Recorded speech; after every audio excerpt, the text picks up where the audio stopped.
My name's Dale Billingsley. I live up in southeast Iowa, but I trap southeast Arkansas and I trap south Louisiana too. Um, Beaver trapping. So before we get too far into this, let me make something clear. I do not drown any of my beaver. I hold them all alive in footholds, and about 90% of them I catch by the front foot. Now there's some folks out there that tell you that can't be done, and I'm here to tell you that it can be done, and it's all in the trap. Okay, the trap is the heart of the whole deal. I like a trap with what we call a tall jaw. The jaw's set higher than what the base plate does wide. That is a very important deal. If you'll take them old number 3 and number 4 Victor double long springs, and there's been a million beaver caught in them traps, but if you measure them from the base plate to the top of the jaws, they are the exact same height as a 1 3/4 round jaw Victor. What that does, those old number 3 and 4 double longs, the number 3 Duke, coil springs, those kind of traps that are set in their low profile jaw, and when you try to hold a beaver alive in them, it puts that trap here on this joint instead of above this joint. You've got to get above it. So don't think you can cheap out by buying, well, you said a number 3, so you just go buy a number 3 Dukes. Don't think you can get by that way. Okay, you've got to put some money into it.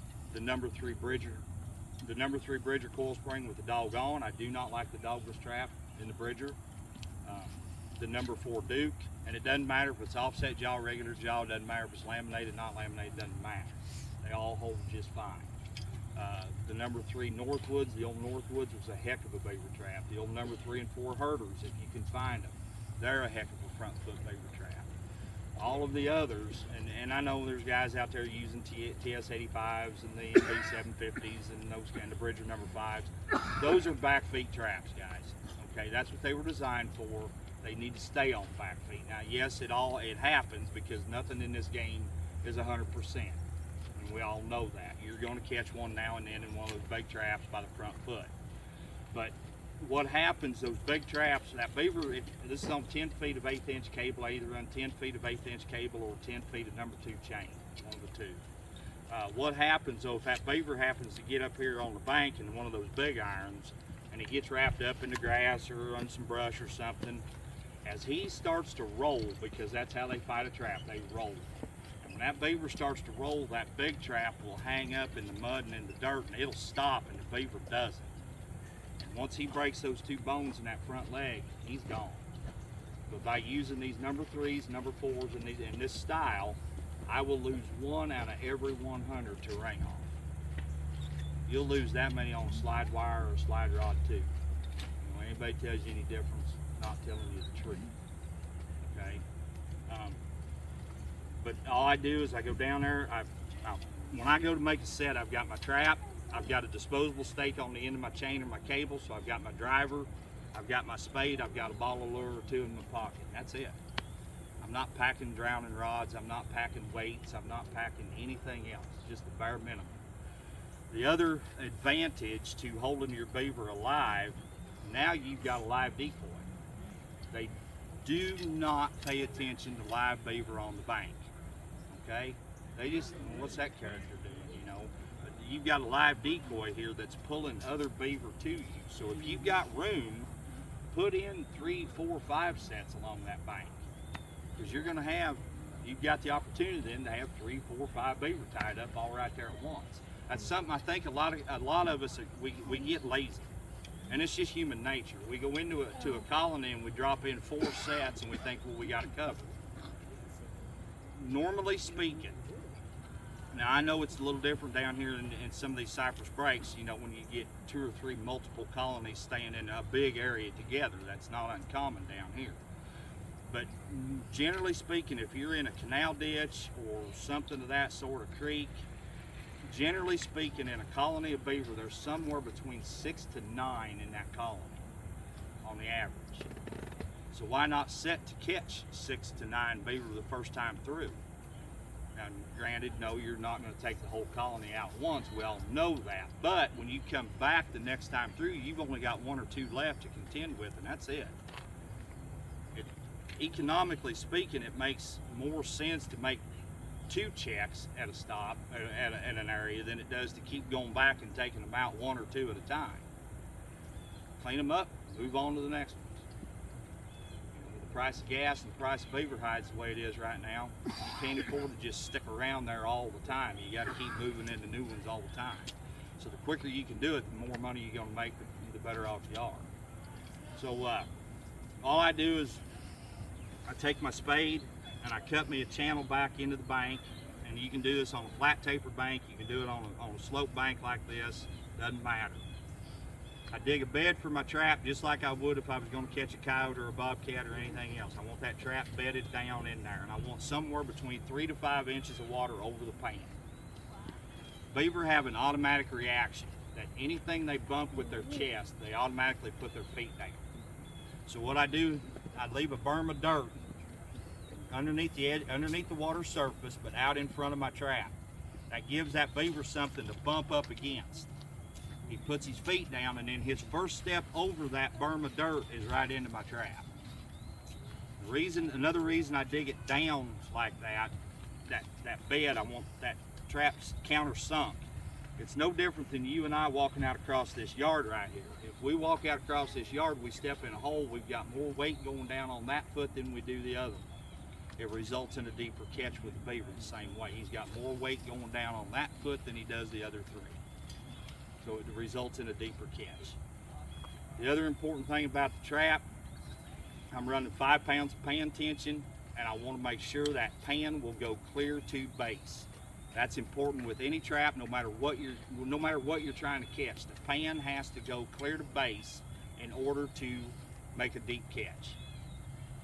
Okay, there's guys out here that are trying to use the MB6 or the Duke 650s and those kind of things. If you'll look, that's got a big pan on it. That's a fact. It's huge, but it also hits the sides of the lever, and it's up there about anywhere between 1/4 to 1/2 inch from going clear to base. That's 1/4 to 1/2 inch of leg that's still above the jaws.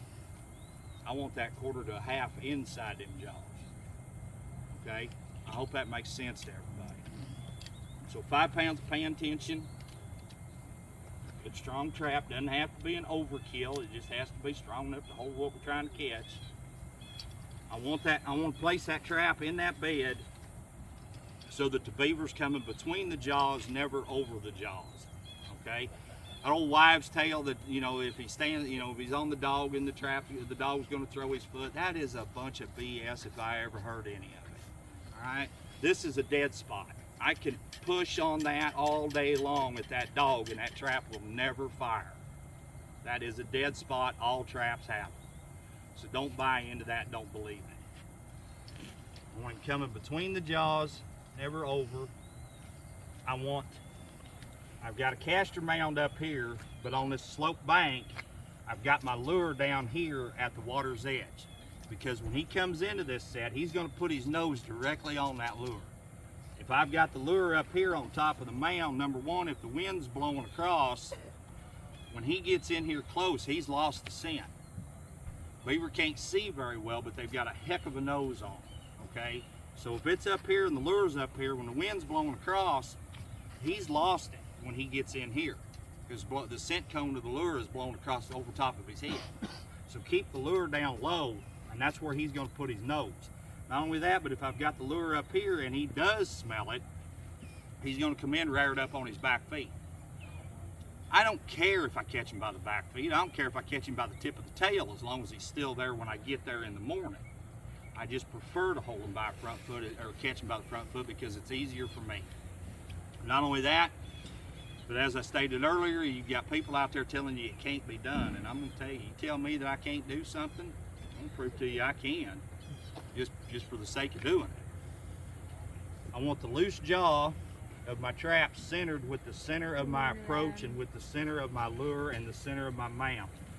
If you measure your average size beaver of 35 to 45 pounds, if you'll measure them from the center of their chest over their front shoulder, they're about 3 inches.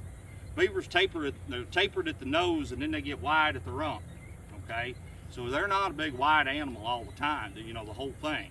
So if you'll measure them from the center of their chest over their front shoulder, they're about 3 inches wide. That offsets that center of that pan 3 inches to the approach. Does that make sense to everybody? If there's something I'm going over too fast, stop me and we'll go over it again. okay? Because I kind of get to rambling once in a while. Can you, just for clarification, can you explain like exactly what you mean by the approach? Like why, like where they're gonna put their feet and stuff? So yeah, when he comes in, if he's coming in straight into this set, when he hits this with his chest, his first step is right across, right over into the pan. That pan is offset roughly 3 inches from center, okay? And like I said, if you measure them from here over to their shoulder, they're about 3 inches wide on the average. That way you don't straddle it. That way he doesn't straddle it, and you're not pinching him on the belly or the chest. Okay, that's why. And then pan tension helps with that as well. At 5 pounds of pan tension will kind of help with that as well. 5 pounds of pan tension will also keep the coon catch to a dull roar. I mean, you're still going to catch one once in a while, but it will hold it down. Muskrats, if you've got any in your area, which I know they're kind of becoming on the extinct list around the country, it will help with that. Nutria, it'll keep the smaller ones out. The only ones you're going to catch are the good big ones. That's pretty much my set, guys, right there. That's what I run the majority of the time. It's either with a foothold or with a snare. Do you prefer left or right? Doesn't matter. The only thing I will caution you on is if there's current. If you're trapping in a creek and there's current, always set to the downstream side, because the current dictates how he approaches. But in dead water, like if you're in the middle of a cypress break or something like that where there's dead water, it doesn't matter right or left. And a lot of times too, they'll come up 6-7 feet down the bank, walk up, work your set, but their easiest way back is the channel that you've cut. So they'll go right back down that channel. So you'll either get him coming in, you either get him coming in or you get him going back. One way or the other, you're going to catch him. Or you got a heck of a better shot, one way or the other. So, you got any tips on how to get that last female out? the last female can be a booger. So a lot of times what you have to do on those is just pull out for 10 days, 2 weeks, wait, come back. When you go back in, go as silent as a church mouse. I don't care what you have to do. Do not touch anything on the bank. Do not go driving on a bunch of rebar stakes. Do not go breaking a bunch of limbs off. Go as quietly and as scent free as you possibly can. Do not tip her off, and for gosh sake, stay away from the lodge. Everybody wants to run to the bank den or the lodge right off the bat, or the first thing they want to do is bust a hole in the dam big enough to drive a truck through. And that is the absolute wrong thing to do right in the beginning. Okay? Stay away from it. Don't tip them off. And that's another deal why I don't drown or use a lot of, the South was made for 330 conifers. Simply because of the habitat that you've got, the terrain you've got, and the laws. In Iowa, my 280s and 330s have to be completely submerged. They're virtually useless. Here, where y'all can run them half, that's a blessing. Yeah, that's a game changer. And in Louisiana, they can be set on dry ground, and there's no law. And man, that's even better yet. But so when you're putting those beaver in conifers and you're sliding them down slide rods, this is my belief. Okay, and until I get a beaver that'll sit down and talk to me, this is all I have to go on. And if I ever get one to sit down and talk to me, he better pack a lunch, because we're going to be there a while. Because I got a lot of questions. My thoughts are, when you put a beaver out there dead in a slide wire, or if he's laying out there even in deep water in a 330 conifer, there are oils and odors coming off of that beaver that rise to the surface, and they mothers can smell that dead beaver down there, and they know he's not supposed to be there. Beaver up on live on the bank, well, that's just old Charlie. He's just up there screwing around. He ain't doing nothing. You don't pay no attention to him. Not a bit. That's another reason why, because you don't set them up. You don't tip them off. The only other traps I use a lot of more than anything else, and that's snares. Snares are a godsend, especially with modern snares we have today. Snares are so light, so easy, so compact that you can throw a dozen of these in your coat pocket and take off down through a ditch or a swamp or something of that sort, and you ain't carrying any weight. You've got a roll of number 9, a small roll of number 9 wire for a support wire. You've got a pair of pliers on your hip, or you should have. That's it. You can go put these things in anywhere. Anywhere you can conibear or foothold a beaver, I can snare him. Anywhere. You keep them alive and snare? Yes, sir. I hold everything alive if I Put a can. stop on it for a minute. You're not going to choke him down.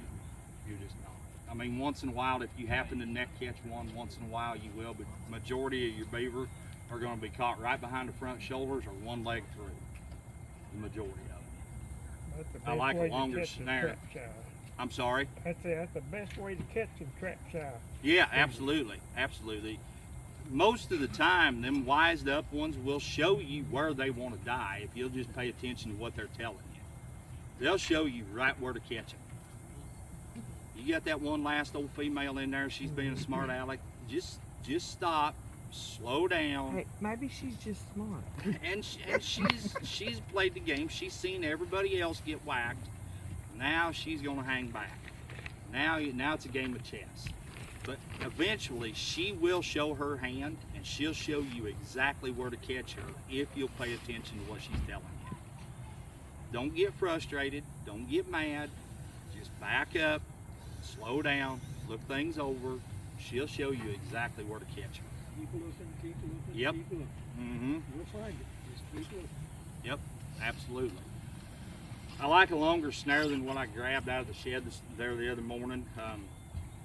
We left at midnight, night before last, so when we was in a hurry loading things up, it was hurry and go. I like a 10-foot snare. I like 7 foot of 3/32 7x7 cable, and then a swivel of some kind. I really like the. You can't hardly find them anymore. They've kind of quit making them, but there are some supply houses that do still have them. I like a 600-pound test Roscoe crane swivel. Now that's very important if you're building your own snares. I don't even build my own anymore. I just call up Carl and Liz Hersheider and say I need 10 dozen of them, and they just send them. But that Roscoe crane swivel, don't think you can use a regular fishing barrel swivel and get by because they will explode that way. A crane swivel is a whole lot better deal. Anyway, put swivel on, and then it takes roughly 3 feet of cable to hang about an 8.5 inch loop. I like 5/64 in either the 7x7 or the 1x19. Either one doesn't matter. And I know y'all are kind of restricted on your locks. I prefer a cam lock if I can use it. Locks, you just have to find what works best for you as far as that goes. The biggest mistake people make when they first start snaring, they want to hang that lock in a 12 o'clock position. A strong wind, a big wave, a muskrat, anything will knock that loop down. If you will put that lock off in the 10 o'clock or the 2 o'clock position, then it's just like putting pan tension on a foothold trap, and when it fires all at once. That results in a better catch. I want a fast snare. I like to load my loops. This one hasn't been yet. I've loaded 1,000,000 of them off the ball of the pickup in a hurry, you know. And all you're doing is training that cable. About this first 6 or 7 inches of it, you're just training that cable and it makes that snare faster. Loads it up, makes it faster. The other thing is you got to get that snare supported solid. So I take a piece of number 9 wire about so long here, and I put a little bend in it here and a little bend here, and then this end goes in the ground. If I was to walk up and just shove this piece of wire in the ground, I can't roll a rock right here, but anyway, if you just shove it in, that thing flops around. It's not solid. You've got to get it stabilized solid. So that's why I put the bend in it the way I do. Then when it's in the ground, it's there. It's not going to move. Just position, put your support collar on your number 9, hang your loop. I want to be about 3 to 4 fingers up off of the deck. Okay, I want to be about that high off of the ground, or even like at this set, I would be that high up. The other thing is to make sure that you've got your lure so that the beaver has to pass through the snare to get to it. You can't just put it right here. You've got to get it up just a little bit higher when you're using snares. Honestly, my favorite set to use when I'm down here in South Arkansas, go out on a cypress tree. I'll take a couple fencing staples, staple my support wire to my tree. I'm going to hang that loop on it.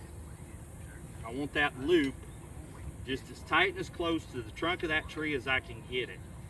I want about half or 2/3 of that loop underwater, because when a beaver's swimming, all you can see is his eyes, his ears, and his nose, and that's it. You've got more beaver underwater than you do on top. So I want half or 2/3 under, and I want a little bit of lure here, and I want a little bit of lure there, and that beaver will swing and pass right around that tree, and he's caught. It's pretty near it every time. And the thing of beauty, another thing of beauty about a snare is it doesn't tip them off to anything. If they knock this down, they didn't get hurt. They didn't get twanged on the lips with a 330 conibear. You didn't pinch them with a foothold. You didn't splash water in his face. So the next day you just come in, open your loop, make an adjustment whichever way you need it. He's none the wiser. He doesn't know any different. He'll be right back. Hey Dale, where was that lure placed again? Would you go over that? With the foothold, No, with your with the snare. snare? I know you were saying. try to get about 18 inches to 2 feet past your snare, so that beaver has to pass all the way through the snare to get to it. And you don't even have, I mean, these things are so versatile and so deadly. All you have to do is just take your foot and slick a spot up on the bank, throw a little lure up there, hang a snare on. No blocking, no guiding, no nothing. Just hang a snare up there, and you'll catch beaver. If you're hanging your snare there, you want it half in the water, or do you want it up on the bank trail? Doesn't matter. Either or. Doesn't matter. Just make sure you got your lure 18, Yep. 20 inches Yep. past it. Yep. Doesn't matter. You can hang them on dry ground. You can put them in the water. It doesn't matter. When you had your foothold down here, you said you wanted your lure just about at the water's Just edge. right at the water's edge. Yep. How far from your trap are you wanting your lure on a foothold? Oh, 6, 8 inches. 6, 8 inches up. You won't go very far. You use number 4. Number three Bridger, number 4 Duke. I don't drown them. I hold them all alive. Right. Give them 10 feet of chain, 10 feet of cable, let them swim. As long as he can get from the water to the bank and back to the water again, he's fine. Without That hanging beaver- up, make sure you ain't got something to hang up. So a lot of these, this cable does it that way, but a lot of times I will center swivel these cables at 5 feet. Right. And that way, if there is a lot of debris up on the bank, I Yeah. can stake him here at 5 feet versus 10. I don't pay a lot of attention to it. I really don't worry about it too much. I don't try to wrap them up. I mean, I try to pick a place where there's not a whole lot of stuff on the bank, but if there is, I don't worry about it. I just Right. put the set in. That's another part of this whole deal too. By using these traps the way I do, it allows me to put a set in where I want to put a set in versus where I have to put the set in because of water depth. I can put that set in any place I want instead of where I have to because of water depth in order to drown. Anybody else got any questions at all? Well, guys, I want to appreciate you. You know, I thank you for listening to me ramble. I really do. Thank you. We appreciate you being here. It's my pleasure. I enjoy it.